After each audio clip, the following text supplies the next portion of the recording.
할렐루야. 오늘도 굿TV와 함께 하시는 여러분들을 주님의 이름으로 사랑하고 축복합니다. 오늘은 사도행전 10장 44절 말씀을 중심을 통해서 성령을 받는 영적 원리에 대한 첫 번째 시간을 갖고 몇 주에 걸쳐서 성령을 받는 영적 원리에 대해서 함께 한번 은혜를 나누기를 원합니다. 우리가 잘 알듯이 예수님은 이 땅에 성령의 기름 부음을 공급받고 메시아 즉 그리스도로 오셨음을 우리는 너무나 잘 알고 있습니다.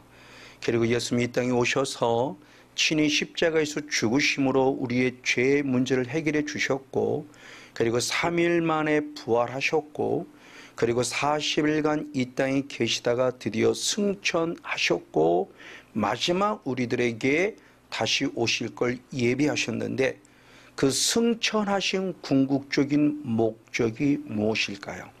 성경은 분명히 답을 주고 있습니다.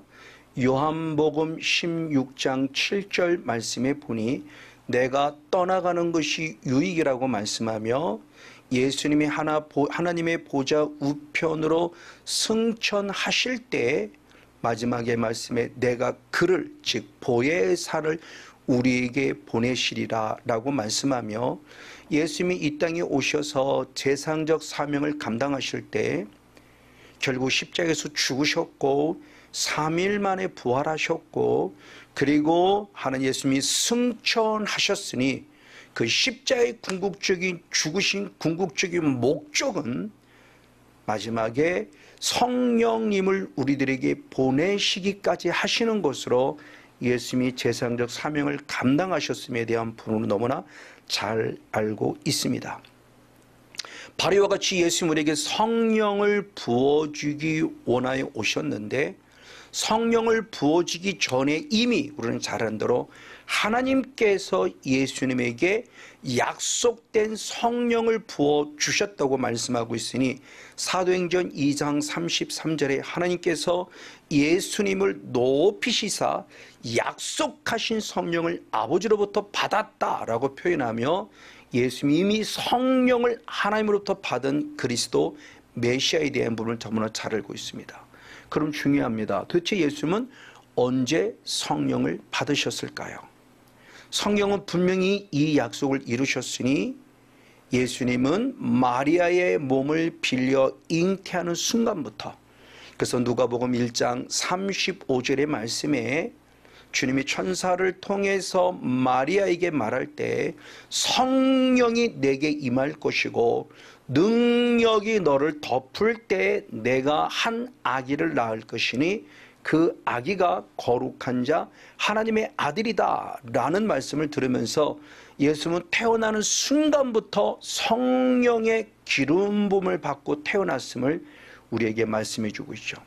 그리고 누가복음 3장 21절 22절의 말씀을 통해서 예수님의 공생의 사역의 시작을 세례 요한에게 세례를 받을 때부터 시작이 됐을 때, 세례 요한에게 세례를 받으니 하늘의 문이 활짝 열렸고 성령이 형체로 비둘기같이 임했다고 표현하며, 하나님의 거룩한 음성이 들렸으니 이는 내 사랑하는 아들이다 라고는 축복의 말씀을 통해서 예수님은 공생의 사역을 시작할 때 다시 또 성령을 받으심으로 그 사역을 시작한 그리스도이심을 우리에게 보여주고 있죠.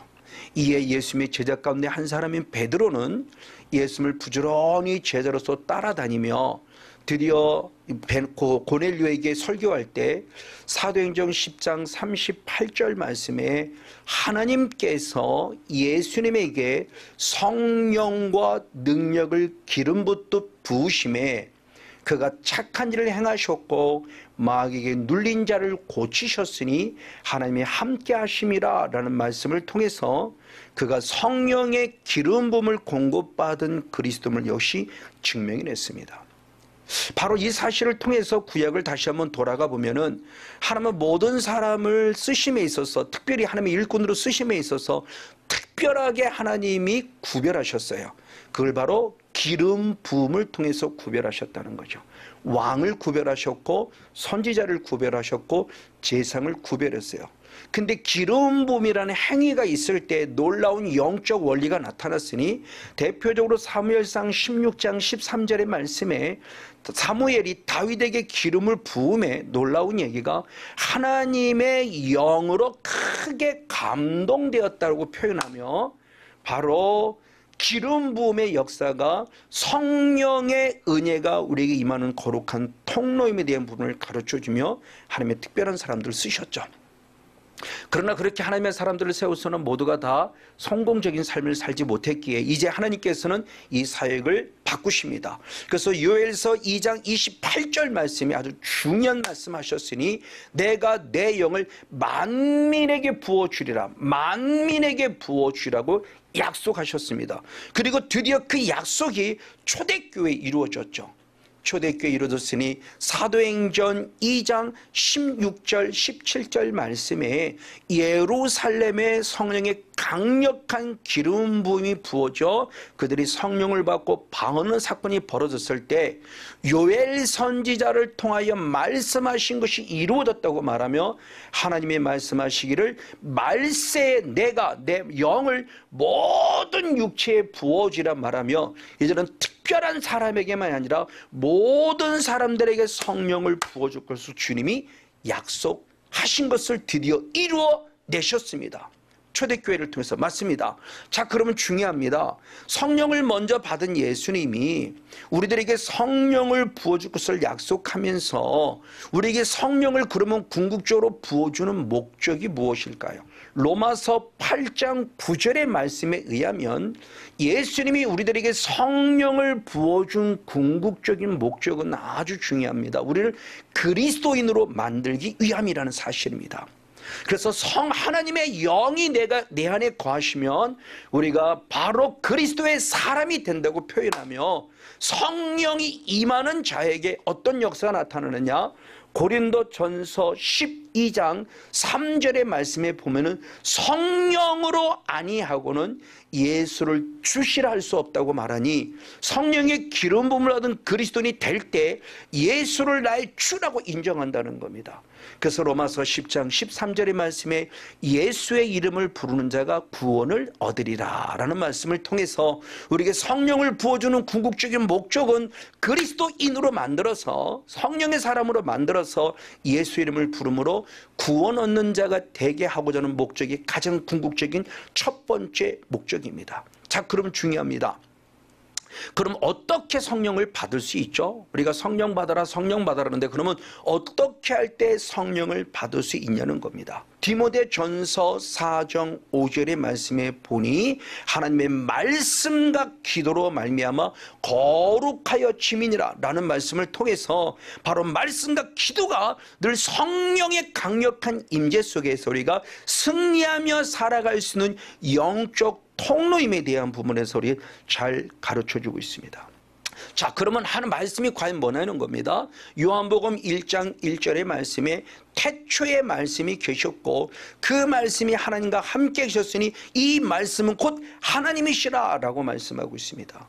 즉 말씀이 하나님이라는 사실을 강조하는 것은 말씀을 하나의 언어 이야기 어떤 책이라는 개념이 아니라 말씀이 인격적인 하나님 본질이라는 겁니다. 그러므로 우리가 말씀을 대하는 자세가 달라져야만 한다는 것을 말하고 있는 것입니다. 그래서 사도행전 20장 32절의 말씀에 보면은 사도 바울이 에베소 교회를 감독자들에게 맡길 때 아주 중요한 하나의 이야기를 했으니 바로 은혜의 말씀께 부탁한다라고 개역 성경은 말하고 있습니다. 말씀께 부탁한다.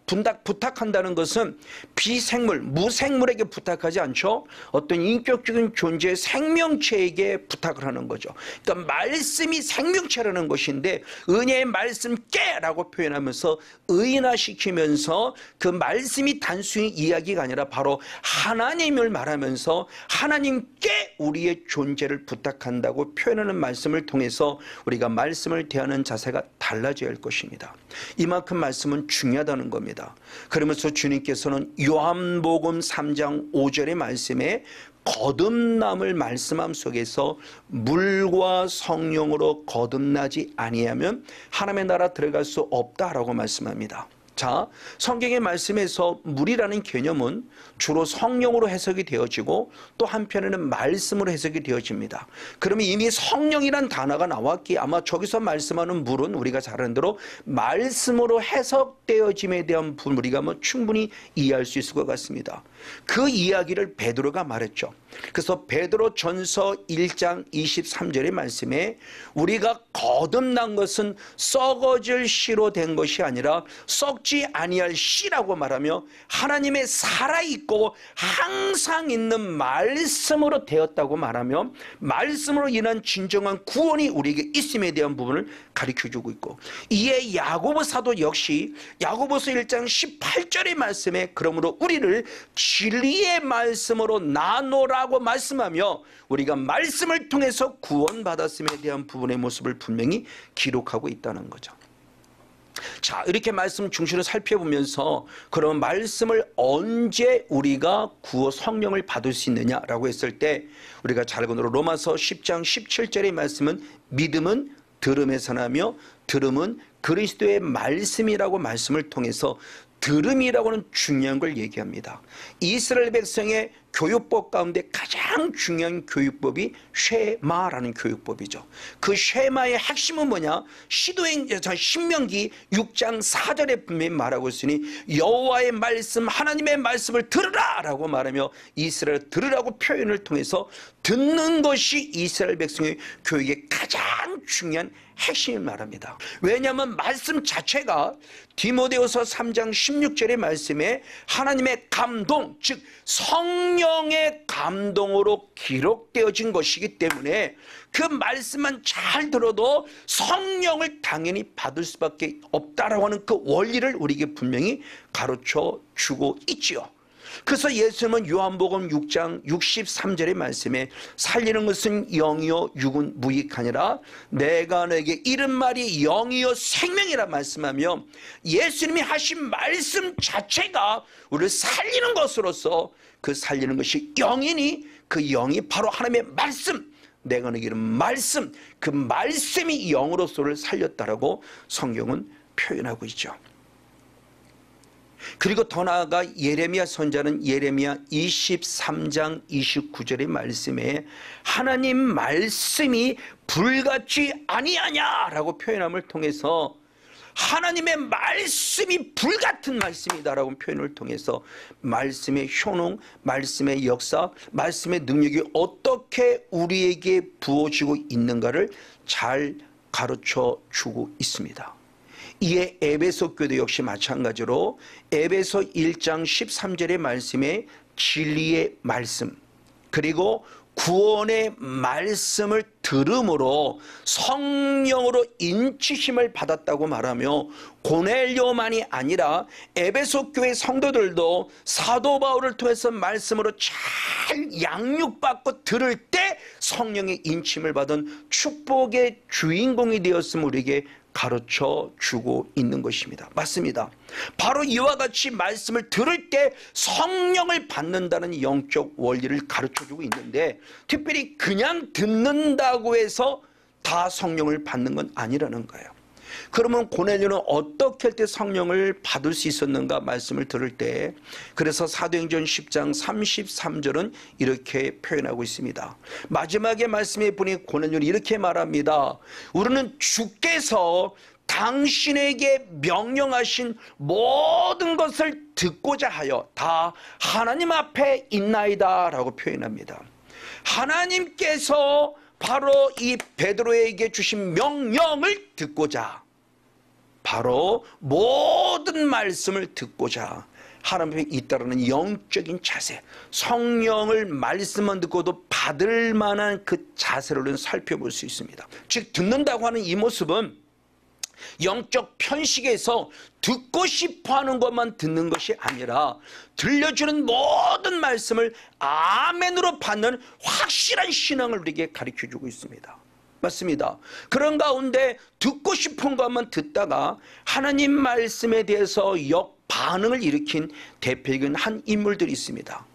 바로 스데반이 어느 날 복음을 증거할 때 사도행전 7장 54절과 58절의 말씀을 통해서 보면은 말씀을 듣고 마음에 찔렸습니다. 말씀을 듣고 마음에 찔려는 아주 좋은 영적인 말씀의 반응입니다. 근데 그 말씀을 듣고 마음에 찔렸을 때 그들의 반응은 이를 부득부득 갈았고, 그리고 결국 58절의 말씀에 보니 돌로 쳐서 스데반 집사를 죽이는데 앞장섰던 무리들이 있습니다. 이들은 들려주는 말씀을 들은 것이 아니라 듣고 싶은 말만 들었다가 말씀에 역반응이 생겨서 결국 이같이 끔찍한 죄를 지은 자에 대한 부분의 모서리가 볼 수 있게 됩니다. 그래서 주님께서는 모든 말씀을 들으라고 말씀했어요. 대표적인 말씀이 신명기 27장이죠. 그래서 신명기 27장 15절로부터 26절까지 말씀에 12번의 저주의 말씀이 선포합니다. 근데 저주의 말씀을 선포할 때 주님이 중요한 말씀하셨으니 맨 마지막에 말씀에 아멘 할지니라 그랬어요. 그래서 신명기 21장 맨 마지막 26절 말씀에 모든 걸 정리하면서 다시 한번 더 주님이 우리에게 들려주는 말씀이 율법의 모든 말씀을 실행치 아니하는 자는 저주를 받을 것이라 할 것이요 모든 백성은 아멘할지니라 라고 말하며 듣고 싶은 말씀만 들으라가 아니라 들려주는 모든 말씀을 듣는 참 신앙이 돼야만 바로 성령을 선물로 받을 수 있음에 대한 부분을 가르쳐 줍니다. 예수님도 똑같은 말씀을 했으니 신명기 8장 3절의 말씀을 인용해서 마태복음 4장 4절에 말씀할 때 사람이 떡으로만 살 것이 아니요 하나님의 입으로 나오는 모든 말씀으로 살 것이라고 말하며 영적 편식에 의한 것이 아니라 모든 말씀을 아멘으로 받아들일 수 있는 자세가 되어야 한다는 것이죠. 그래서 데살로니가 교회는 데살로니가 전서 바로 2장 13절의 말씀에 지금 말씀을 들으며 사람의 말로 듣지 아니하고 하나님의 말씀으로 받을 때 그 하나님의 말씀의 역사가 나타났다고 표현하며 하나님의 말씀으로 들은 바로 데살로니가 교회 성도들의 신앙의 승리의 모습을 볼 수 있게 됩니다. 그런가 반면에 두 번째 다시 한번 사도행전 10장 33절의 말씀에 고넬료는 하나님의 명하신 것을 들었다고 말하며 하나님의 말씀이 명령으로 받아들임으로 말미암아 성령을 받았다는 거죠. 명령은 선택이 아닙니다. 필수예요. 그 말씀 반드시 들어야 되고 그 말씀 반드시 이루어낸다는 영적 원리가 있는 것이 하나님의 거룩한 명령이죠. 자, 이 명령의 영성은 지성소의 영성으로서 예수님도 똑같은 영성을 가졌습니다. 그래서 예수님 스스로가 말씀하기를 요한복음 12장 49절 50절 말씀에 아주 중요한 말씀을 하셨습니다. 자, 우리가 이 말씀을 한 목소리로 한번 같이 한번 읽어보시겠습니다. 시작. 내가 내 자유로 말한 것이 아니요 나를 보내신 아버지께서 나의 말할 것과 이룰 것을 친히 명령하여 주셨으니 나는 그의 명령이 영생인 줄 아노라. 아멘. 그러므로 나의 이루는 것은 내 아버지께서 내게 말씀하신 그대로 이루노라 하시니라. 할렐루야. 아멘. 바로 이것이 지성소의 영성입니다.